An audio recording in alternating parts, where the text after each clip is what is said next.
for providing water to the village areas where there is scarcity of clean drinking water supply, scattered rainfall throughout the year, and as a humid climate.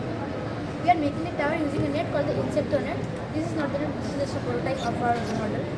The Insecto net will be biodegradable, easily accessible, and can be used up to 8 years. Also, we have implanted a filtration unit inside the tower, which will consist of layers like coconut coir, one rice, and sawdust. One rice will be used as a replacement of charcoal because charcoal is very costly and causes deforestation. Also, the sawdust will absorb all the harmful gases, heavy metals present in the water. Then we have the canopy. Canopy provides a shaded region for the people living in the village areas, allowing them to host social gatherings, educational meetings, etc.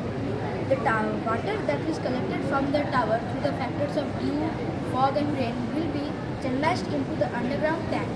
Then it will be channelized further into the public tank through which you can distribute it among the village. Certain benefits of our tower are there, like it provides potable water and it is 100% biodegradable.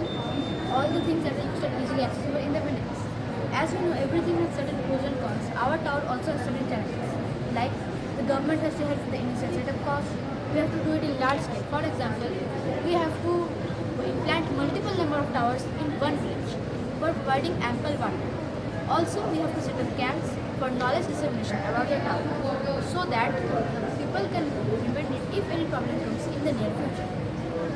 As humid air passes through the mesh, tiny water droplets condense on the surface of the air, and due to gravitation, it comes down drop by drop into the filtration unit. There it gets filtered and channelized. Further, it gets channelized into an underground water tank. From there, it passes through the public water tank, and the people living in the village areas can get a clean source of water.